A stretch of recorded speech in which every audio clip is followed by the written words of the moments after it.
Samantala, nagluluksa po ngayon ang mga magulang naman ng dalawang batang natagpuang patay sa loob ng sasakyan dyan po naman sa Taguig. At makakasama po ng ating kapuso na si Von Aquino, ang isa sa mga ina ng dalawang bata. Von? Connie, ngayong araw nga ay nakatakdang dumating ang ilang kaanak ng pamilya Naraga para makiramay nga sa pagpanaw ng batang si James. At ngayon nga ay makakasama natin ang ina ni James na si Ginang Esther Beltran. Nay Esther, maaari niyo po ba ikwento sa amin saan po ba madalas naglalaro itong dalawang batang si James at si Dane? Sa ano lang po sila naglalaro sa may tindahan. Hindi sa ilalim ng barangay. Madalas po sila naglalaro dun. Pag nagkikita yung dalawa. So malapit po ba ito doon sa kung saan sila nakita na sasakyan? Medyo po, pero hindi naman po sila nakakarating dun eh. Ano po yung huling pag-uusap nyo ng inyong anak kung inyo pong maaalala bago po siya nawala?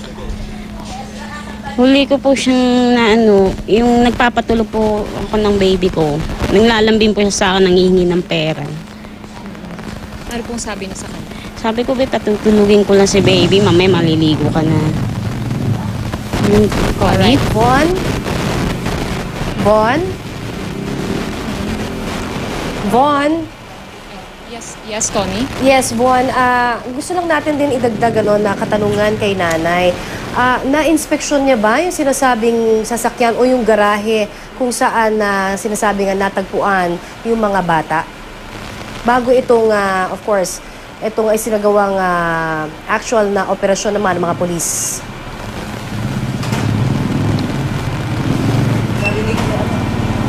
Von, can you hear me? Po ba yung lugar? Yes, Connie, yes. Opo, kasi tinanong ko po si Annalyn kasi bukod po kami ng pinaghanapan ng dalawa. Sabi ko sa kanya kung na-check na doon, sabi niya, chinek niya na. Bukod din yung sa BHWD.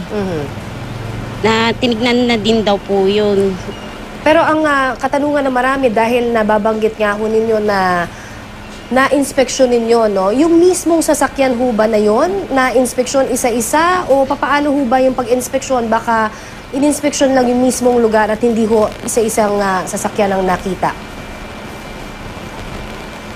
Na-inspection daw po yun eh. Sabi nila wala daw doon. At ang nag-inspeksyon po muli, nanay, sino ho? Yung una po si Annalyn, yung unang hinanap yung dalawa. Aha. Tapos tinanong ko siya kung chinek uli, binalikan daw po yun ng barangay yung BHWD.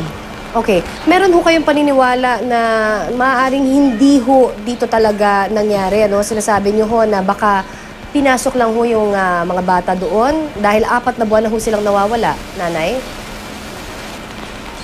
Hindi po namin akalain na makikita yung dalawa eh. Kasi yung naghanap kami sa dalawa, sabi papuntang Bay Breeze. Tapos may nakakita doon na umiiyak daw si Dane kasama si James, hinihila si Dane na umiiyak. Okay. So, ano ho, kumbinsido ho ba kayo doon sa inilabas po na otopsiya ng pulisya? Sa isa sinabi po na dehydrate. Tapos parang ayaw nang maniwala na nakapasok yung bata sa ganung sitwasyon. Nakita namin. So ano ho ang balak niyong gawin, nanay? Ano ho ba ang meron ho bang update na ang pulisya tungkol pa rin po sa ibinigay po sa inyong report? Yung NBI po, babalik kasi titingnan nila yung yung fingerprint. Alright. Maraming salamat po sa inyo, Nanay Von Aquino. Maraming salamat kay Von Aquino, ang ating kapuso dyan, at kay Nanay Esther Beltran naman, na nanay po ni James. Kami po ay nakikiramay dito po sa unang hearing.